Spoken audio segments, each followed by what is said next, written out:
All right, let's go on to Dynamite live from Daly's place. And immediately starting the show was the non-title match with the Young Bucks against Penta and Pac. And they explained that Jon Moxley is out indefinitely after taking the BTE triggers, and Renee is very close to giving birth. So it seems that would coincide with Moxley being off TV for the time being. The man, survived, albeit a not fully exploding. Still, it was a barbed wire death match with a number of explosions. He survived that. Survived a whole lot of things, but these BTE triggers, too much. Way more lethal, yes. They also explained that the Young Bucks attacked Phoenix and Brandon Cutler filmed it, but they will not air it on Dynamite, heavily hinting it'll air on Being the Elite. Okay. Before the match, we had Frankie Kazarian, the Elite Hunter, jumping Michael Nakazawa and being chased out of the building by Gallows and Anderson to remove them because they never found their way back to the ringside area. Don Callis was on commentary, and the match was pretty impressive given the four that were involved here. Some of the highlights included a pop-up powerbomb by Pac for a 2 count onto Matt Jackson. Penta then leaped off Pac for a destroyer to Nick, so Matt came back with his own destroyer onto Penta, and Penta hit the Fear Factor on Matt. Nick then hits a German to Pac on the apron at the same time as the Fear Factor. Nick and Penta are going at it. Nick then uses referee Rick Knox as a shield, tears off the mask of Penta, but he learned from the last time they did this to Phoenix to have a second mask underneath. This guy isn't screwing around during the pandemic. Yeah, he's double masking. That's right.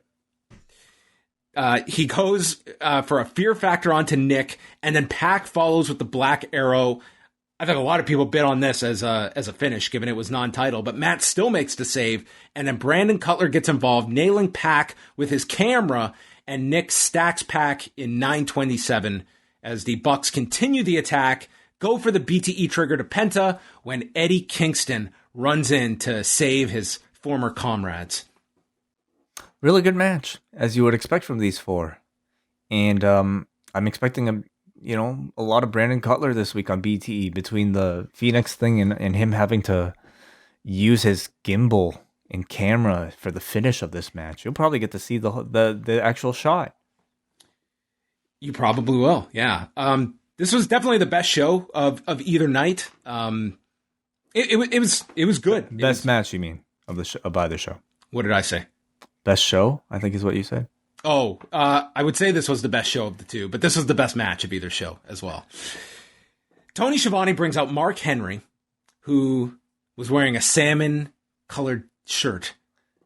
Okay, yeah, it was because it wasn't a salmon jacket. No, it wasn't the salmon jacket. No, but he did have the shirt. That thing might be in a museum somewhere. It'll probably be on WWE Treasures. You know what? This guy's like slimmed down. I think that jacket would like dwarf him at this point. He'd need a new jacket. I'm sure he can get one made. He was very big when he did that in 2013. Do you think Pro Wrestling Teasers is going to start selling a salmon Mark Henry shirt? Just a plain colored shirt? Yeah. No, it should be like one of those like suit t-shirts. I hate those things. No one will buy those. Color. He says he loves this business. AEW is not broken. I'm not here to fix it. I'm here to turn the screws. Very savvy here as he worked in a busted open plug. He asked if he's going to get into the ring again. He is not going to say yes, but he has a lot left in the tank. Just kind of like saying yes. That's pretty much a yes. Pretty much. But before the segment ends, Vicky Guerrero interrupts and gets into the ring, and all of a sudden, she introduces Andrade El Idolo. And out comes Andrade. The place is buzzing. This dude, I would say it was about half of a second that it took for every single person watching to realize this guy is going to be a giant star in this company. And I think everyone knew that on the way out. This is not one of those, let's see what he does once he's out of WWE. I think this was a guarantee that this guy was going to have a great post-WWE career. And he just came out, said he's going to be the face of AEW, and left with Vicky. the crowd was certainly buzzing. It got like, you know, a lot of attention. It was the most newsworthy thing on the show. I do kind of feel like the show should have been more built around this. This was by far the biggest thing on the show, and it was done so early, and it was almost without any tease, without, you know, afterwards in the next segment, they were still like putting it over. But I just think like it's by the end of the show, were you still, I don't know. It was the most newsworthy thing on the show, so the answer is yes. But you think about the greatest debut in the history of professional wrestling. It's Chris Jericho debuting on Monday Night Raw after the countdown clock. You don't need the clock, but the point was he debuted in there against The Rock. And I think Andrade is the level of star that you want to see debut with somebody else. You want to see him interact with somebody from this universe for the very first time. And you'll probably get your chance to do that later on. But imagine if it was like a Kenny segment and then Andrade walks out there. If it was like, I guess Moxley's not on this show, so you can't really do that. But somebody that you would think is like AEW, all of a sudden meeting this guy straight out of the WWE, that I think would have been a lot more impactful.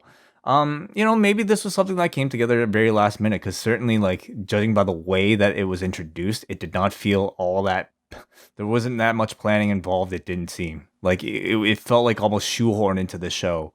And maybe it was poorly produced, or maybe they just felt like, hey, the moment this guy appears on TV, it doesn't really matter what we do. I think they obviously wanted the surprise reaction for the live crowd to react to him, which I get. I think that that's, you know, somewhat important to do. Yeah, I just think that I wish there was a little more substance to this segment beyond just I'm here. I do like the pairing with Vicky. I mean, it might not mesh with everybody, you know, especially just depending on how you feel about Vicky Guerrero. But I think having some, even though like we can definitely expect Andrade to speak a whole lot more for himself like we saw tonight, I still think having a mouthpiece there with him will be helpful for him to, and you know, it's a test for Vicky. It's a big role for Vicky, her first in like a very long time, certainly more substantial than the Nyla Rose thing. So we'll see how she does. Yeah, I mean, I think he's going to. I think it's a great signing by AEW. I think it's, you know, he is an outstanding talent, and I think it's going to be evident in record time. Cody Rhodes and Lee Johnson are out with Arn Anderson to take on QT Marshall and Anthony Ogogo. Jim Ross says that QT is a mix between Tony Soprano and Killer Carl Cox, which is definitely the first time those two have combined to form a human being. Yeah, probably the first time. Johnson is beaten down in the corner. He's trying to fight out of it. They go through the picture-in-picture break, and he's able to get the tag to Cody. Cody nails Ogogo off the apron with a disaster kick, gets the figure four applied, and then the shot is in tight on Cody and QT when all of a sudden this figure lands on Cody, and it's Anthony Ogogo after hitting a frog splash, but you never saw him come from the top. Cody seemed to be like stunned after this frog splash that they were bringing attention to. QT hit a diamond cutter, and then Lee Johnson was late trying to make the save, so Cody kind of had to get his shoulder up, taking his cue from Jimmy Uso. And then Anthony Ogogo takes Johnson to the floor. Aaron Solo runs down. There was way too much of Aaron Solo on this show. Bryce Remsburg goes to stop him, and behind the referee's back, Anthony Ogogo stops the Crossroads with a right hand to the body of Cody, allowing QT to pin Cody in 9:22. And they put this over as QT shocking the world, and that we're never going to hear the end of this. QT pinning Cody. And he then cut a promo saying that Tony Schiavone never believed in him. Tony's like, you know, clearly becoming a bigger character on this show. You know, the match, yeah, probably wasn't without its mistakes throughout, but I thought overall it was pretty good. I thought Cody and Lee Johnson got some great reactions from this crowd. Lee Johnson, I think, is like, you know, very much like a cult favorite within that audience, or at least within the people that, you know, are in attendance for several shows now.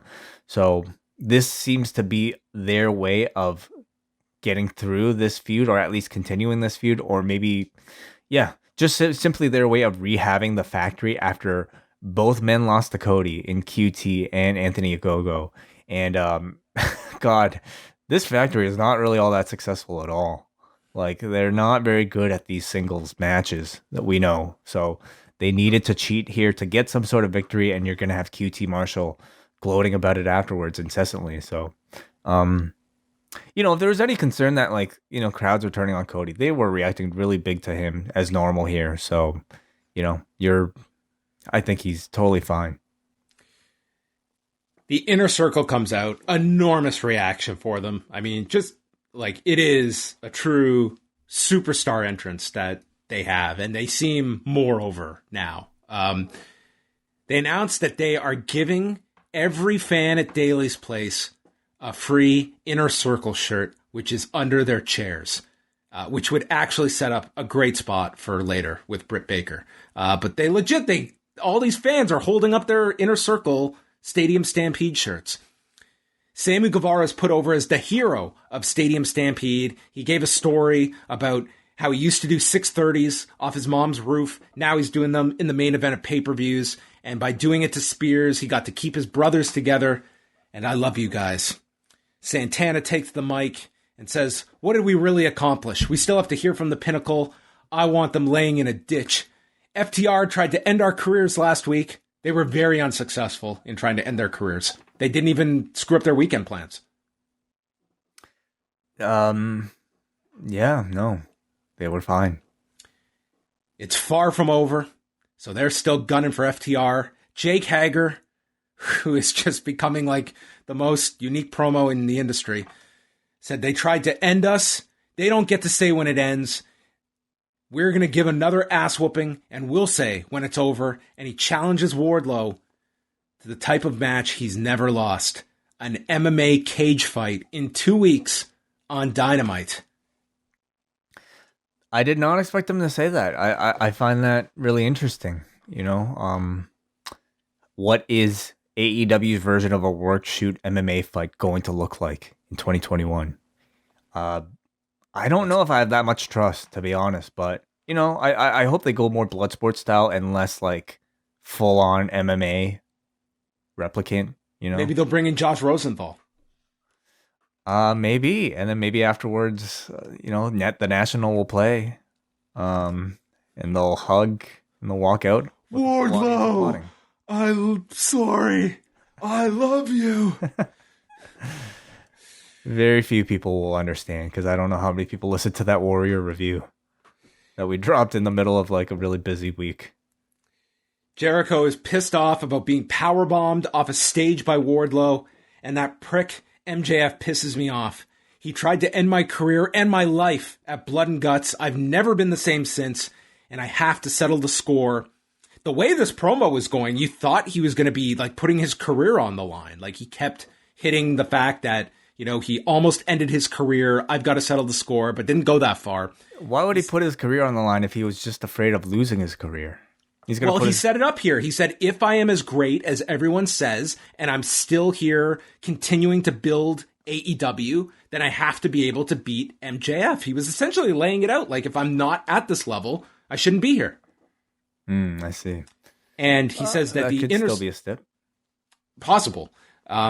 So it just looks like we are going to get all the pairings. The only one they really didn't hit on was Guevara with anyone, because he's already pinned Sean Spears. And I mean, just guessing off the top of my head, like, Guevara seems to be the focal point of all of this. And I think you could do something where Jericho can't beat MJF, and it should be Guevara down the road. Because when you look like at the big four of AEW's long term, it's Guevara, it's MJF, Darby Allin, Jungle Boy. I mean, those, Hangman Page, if you want to throw in a fifth there, like, those are like your core of long-term feuds that down the road you could do that, where it's Guevara and MJF is the big feud at some point. Perhaps, yeah. I wonder. I think you can go a number of directions for him. I almost see him more as like, somebody who might be able to go for like the TNT title a bit first.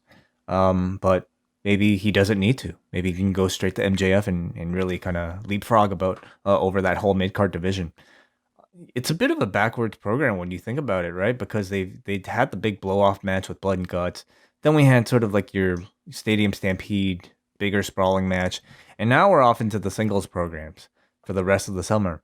But I think because the promos are so quality, the storytelling and the feud feels so good, it doesn't really matter. You know, they can get us interested in pretty much anything, especially with promo segments like this. I thought Chris Jericho was really great here, you know, continuing to make this feel serious and encouraging the fact that this is not over despite them winning that match. Yeah, and a feather in their cap that the Observer noted, like this show from Sunday, like it is likely going to finish as their second most purchased pay-per-view. So that's like Stadium Stampede needs to get a lot of that credit that this feud did draw for them. They recap Double or Nothing. The best friends say that the sunglasses comedy guy had Kenny Omega beat twice, and Cassidy says this isn't over. Which it was very interesting on this show that they positioned it as Orange Cassidy still keeping his attachment to Omega, while Pac has kind of moved on, even though he was the one that did not get beaten in the three-way.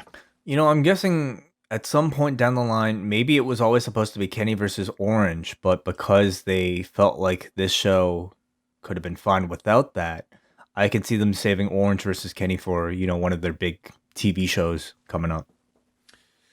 Omega and Don Callis are in the production truck, and Callis calls it a false narrative about Kenny Omega cheating to keep his title, and they have the raw footage to prove this conspiracy to screw Omega out of the AEW title. So, in a week, Omega and Callis might override Sami Zayn's several month-long tease of his documentary. They're going to have the footage. Well, there are different types of docs. Some shorter, some longer. Maybe this will be a short. He laughs off Jungle Boy and his win in the Casino Battle Royale, noting the lack of contenders that were in it, and the difference between a Jungle Boy and a Jungle Man and the Jungle Champion is going to be shown. And then Callis and Omega start humming Jungle Boy's theme. Mm-hmm. Do they have to pay for that too? That's a great question. Humming it? This was butchered so badly that I don't think the original artist would be claiming any kind of. Have you heard a good rendition of that song? Well, I heard a bad one here, so yeah. I don't think there's ever a good edition of that song sung by a human.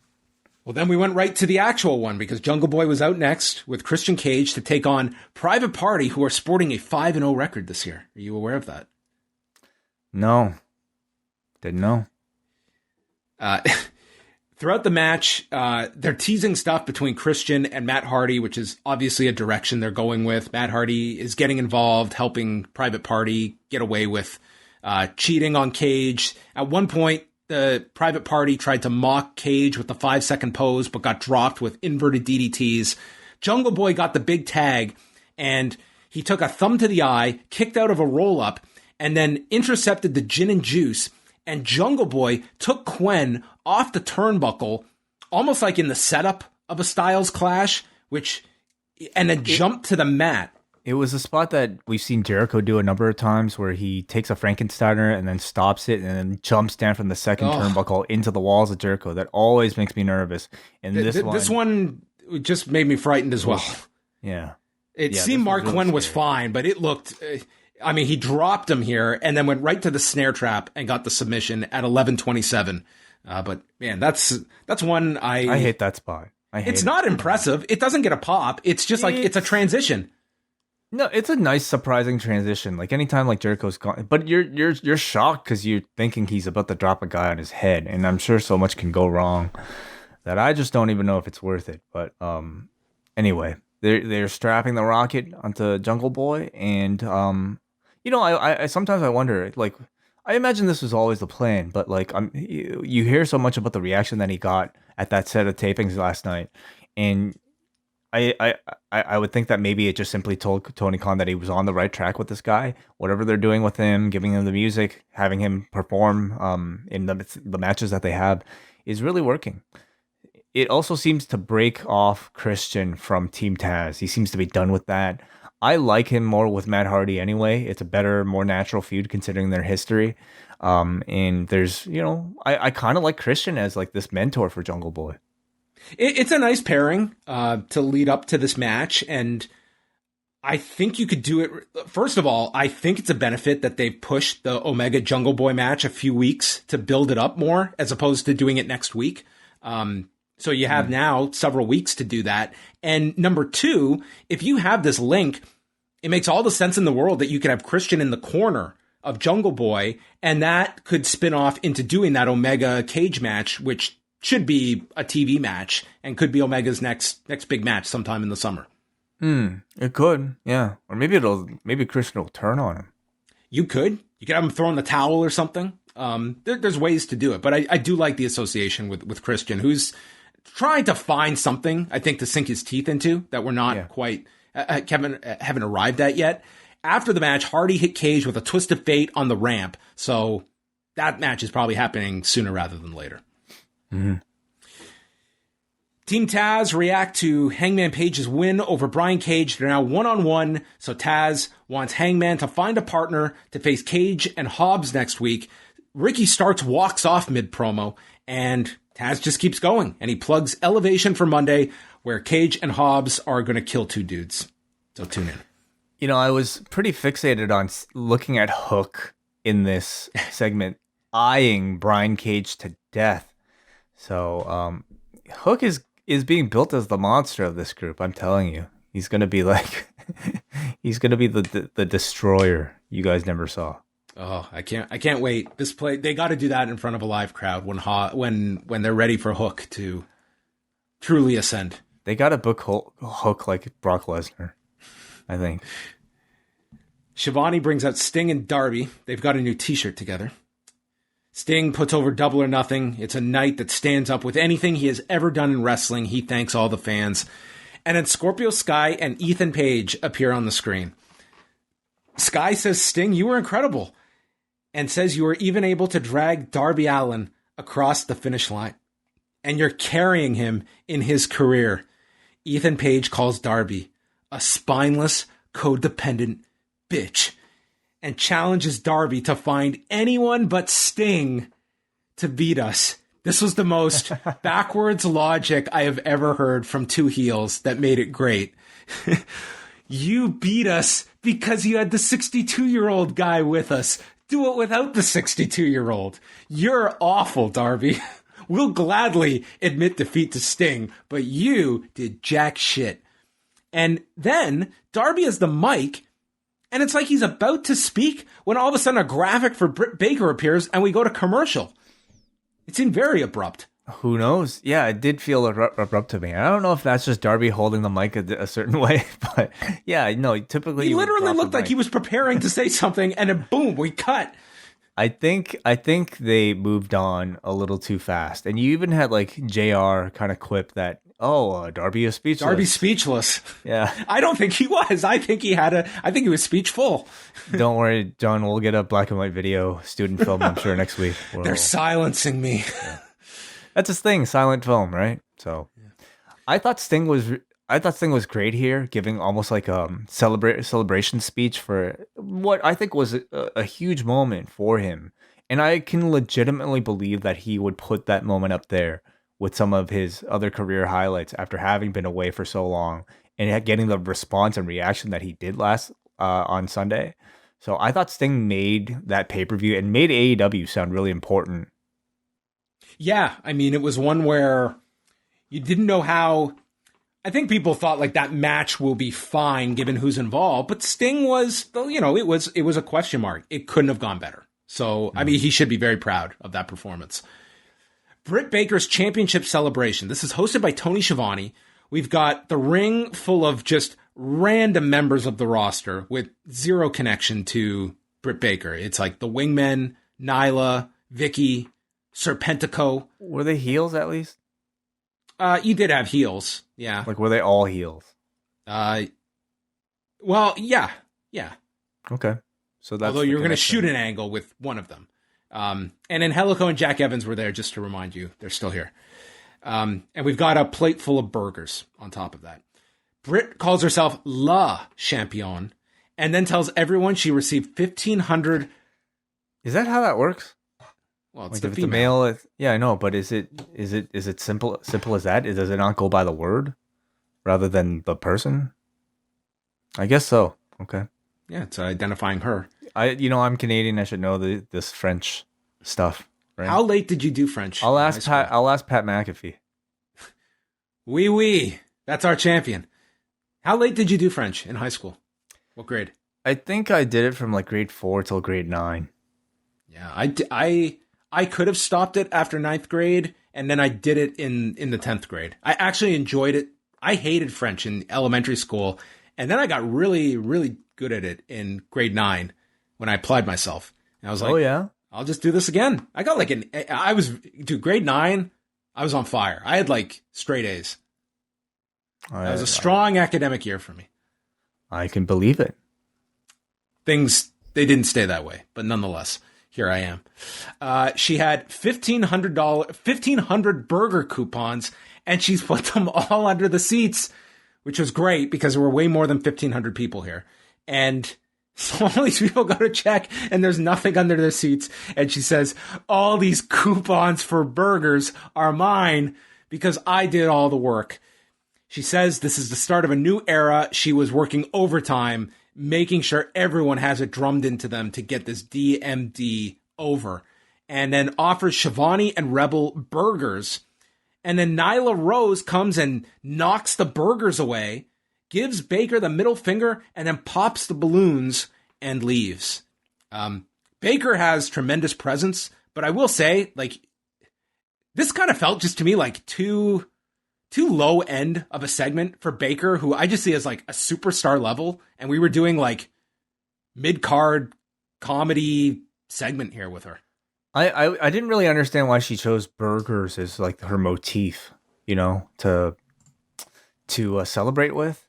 Like if it was Chris Jericho, I would guess like it would be champagne or something like that. Or like even like something that you would celebrate with typically, like champagne or I don't know what else. There was something with Baker getting like some gift from McDonald's or something. Like there was like a tie-in. What did she get? It was before this? Yeah, it was prior to it. Let me see here. She revealed that the fast food giant McDonald's sent her 1,500 Big Mac coupons for her celebration on Dynamite after, just exchanging on Twitter. Oh, wow. This is real? Wow. Although they never said McDonald's during this segment. They kept it brand free. But there was a tie-in here with McDonald's. So. Wow. Okay. Well, I stand corrected. It makes total sense why she would use 1,500 burger coupons. But it did kind of have the effect of making this a bit more comical. And I don't know if I can say cheesy because I don't know what kind of burgers they were. Were they cheeseburgers? They look to be. Yeah. Okay. I don't have much more to say about it. It was there. Marvez met with Eddie Kingston, and he was confronted by Penta and Pac, who told him to stay out of our business. And Kingston said, "The enemy of my enemy is my friend. Let that marinate in your brains." And he walked off, and they let it marinate.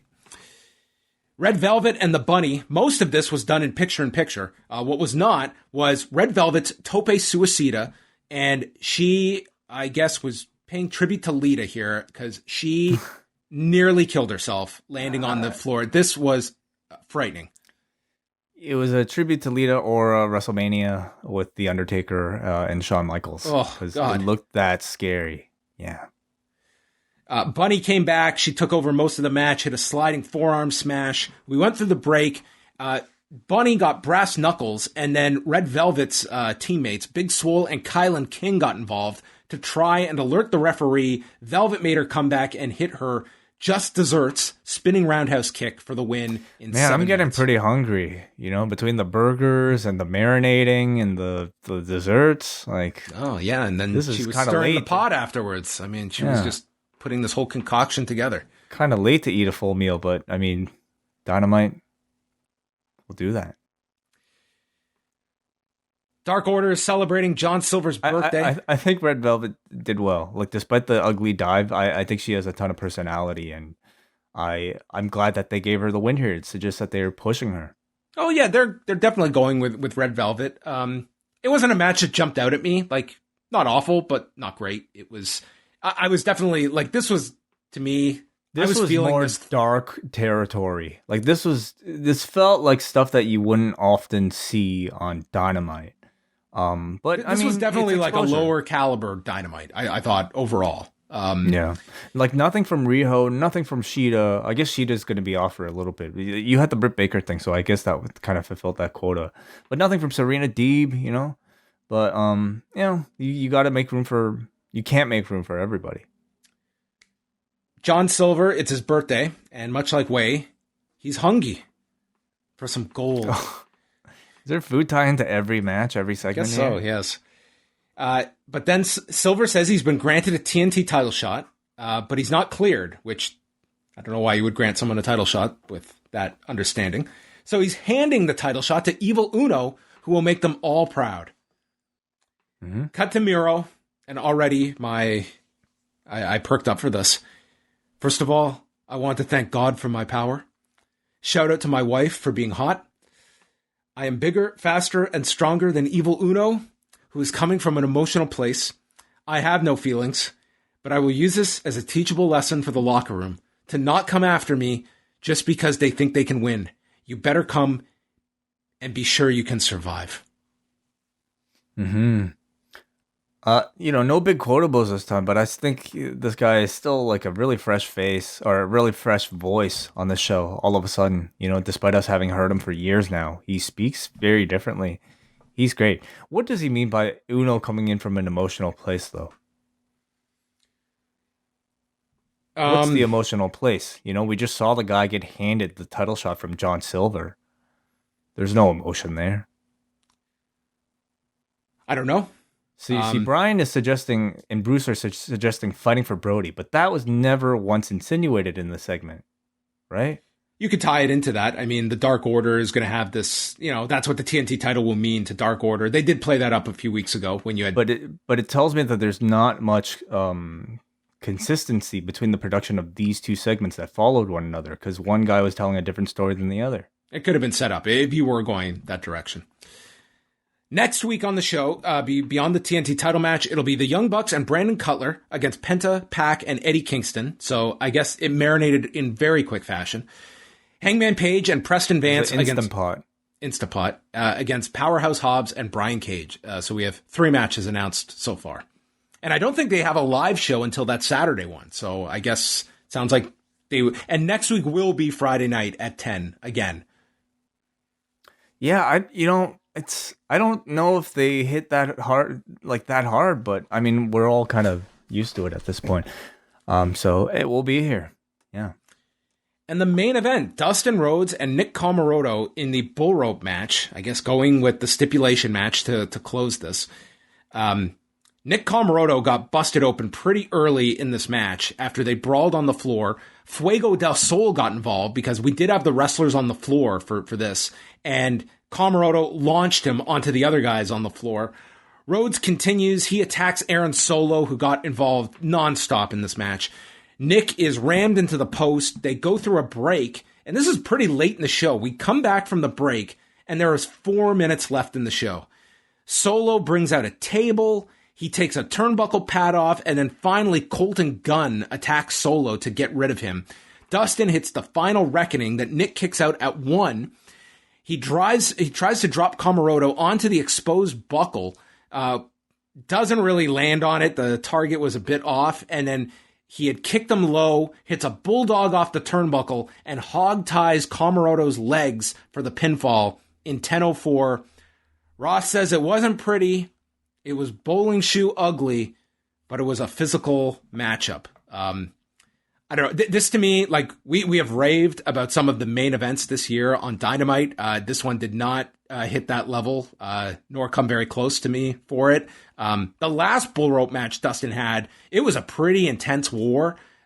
This one just to me did not have the intensity. I think I think they feel very ambitious when it comes to their younger talent, putting them in big scenarios. And I do agree with that mentality of sink or swim.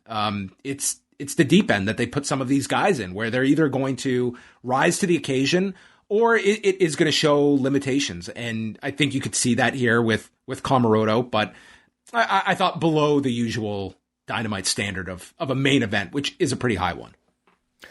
Yeah, I feel like you could have said the same thing about last week, and I just wonder if it's because they recognize they're on a Friday and they don't want to give out too much. But I also felt like this was overall like a rather skippable edition of Dynamite.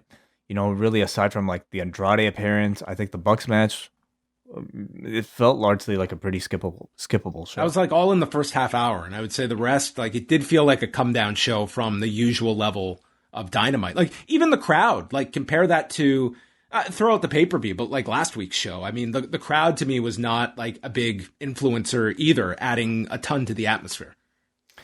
Yeah, we're also kind of used to it now. You know, it's still the Daily's place. Maybe when they go out to a different audience, it will feel novel again, but that's going to wear out eventually. Yep. So yeah, I would say like an average edition of Dynamite, not